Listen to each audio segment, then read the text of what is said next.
YouTube पर 15 लाख से भी ज़्यादा सब्सक्राइबर्स के साथ लगातार अपने काम करने के तरीकों को वीडियोस के माध्यम से लोगों तक पहुंचाने वाले हरिद्वार के डीएम दीपक रावत पढ़ाई में एवरेज स्टूडेंट रहने के बावजूद यूपीएससी की परीक्षा पास करने में कामयाब रहे थे। 24 सितंबर 1977 को उत्तराखंड के मसूरी में जन्मे दीपक को बचपन में पुरानी घड़ियां, पॉलिश के खाली डिब्बे और भी दूसरे तरह के कबाड़ को इकट्ठा करने का बहुत शौक था। और जब कोई उनसे पूछता था कि वह बड़े होकर क्या बनना चाहते हैं तो वह बड़ी मासूमियत से जवाब देते थे, मैं कबाड़ी बनना चाहता हूँ।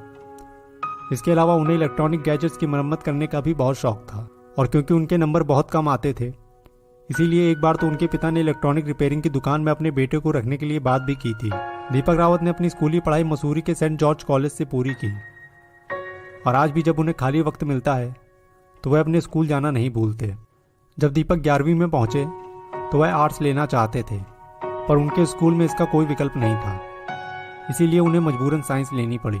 इसी दौरान जब बात आई आगे का कैरियर चूज करने की तो उनके साथी दोस्त या तो एनडीए में जाना चाहते थे या फिर इंजीनियरिंग की पढ़ाई करना चाहते थे, पर दीपक इन दोनों ही चीज़ों के लिए खुद को फिट नहीं मानते थे और उन्होंने अपने लिए दूसरे विकल्प तलाशने शुरू कर दिए।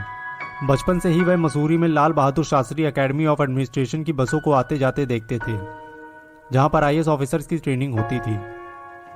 उनके पड़ोस में ही अनिल कुमार रहते थे जो कि खुद एक आईपीएस ऑफिसर थे और उन्हीं से बातचीत के दौरान उन्हें यूपीएससी के एग्जाम की जानकारी हुई।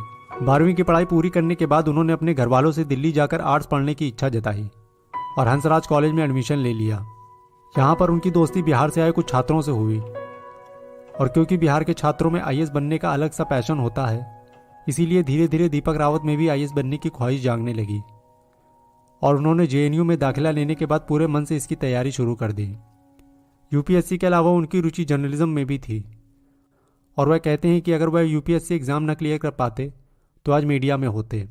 जब दीपक 24 वर्ष के हुए तो उनके पिता ने उनसे कहा कि अब उन्हें घर से पैसे नहीं मिलेंगे और अब उनकी उम्र इतनी हो चुकी है कि उन्हें खुद के पैरों पर खड़ा होना सीखना होगा।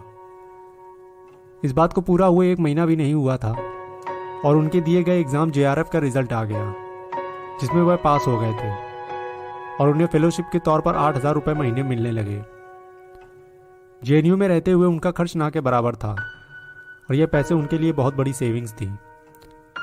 परिवार के इमोशनल सपोर्ट से उन्होंने आगे की पढ़ाई जारी रखी और यूपीएससी का एग्ज़ाम देते रहे।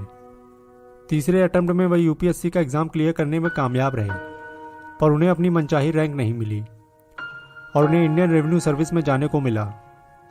दीपक रावत ने अपनी रैंक को और बेहतर करने के लिए पढ़ाई जारी रखी और साल 2007 के यूपीएससी एग्जाम में 12वीं रैंक हासिल करके आईएएस ऑफिसर बनने के अपने सपने को साकार किया। परीक्षा पास करने के बाद उन्होंने Lal Bahadur Shastri National Academy of Administration से अपनी ट्रेनिंग पूरी की और उत्तराखंड कैडर के आईएएस ऑफिसर के रूप में अपनी सेवा देनी शुरू की। जनवरी 2018 में उन्होंने खुद का यूट्यूब चैनल बनाया और उनकी कार्यशैली से प्रभावित होकर अभी तक लाखों लोग उनके चैनल को सब्सक्राइब कर चुके हैं। साथ ही लाखों युवा उनसे इंस्पायर होकर आईएएस ऑफिसर बनने के लिए दिन रात पढ़ाई कर रहे हैं। एवरेज स्टूडेंट होने के बावजूद यूपीएससी क्रैक करने की उनकी यह कहानी सच में छात्रों को हिम्मत देती है और उन्हें यकीन दिलाती है कि मेहनत और लगन से परिस्थितियों को बदला जा सकता है। आशा करते हैं कि आपको यह वीडियो पसंद आई होगी। ऐसी ही और वीडियोस के लिए जुड़े रहिए हमारे चैनल के साथ। तब तक के लिए धन्यवाद।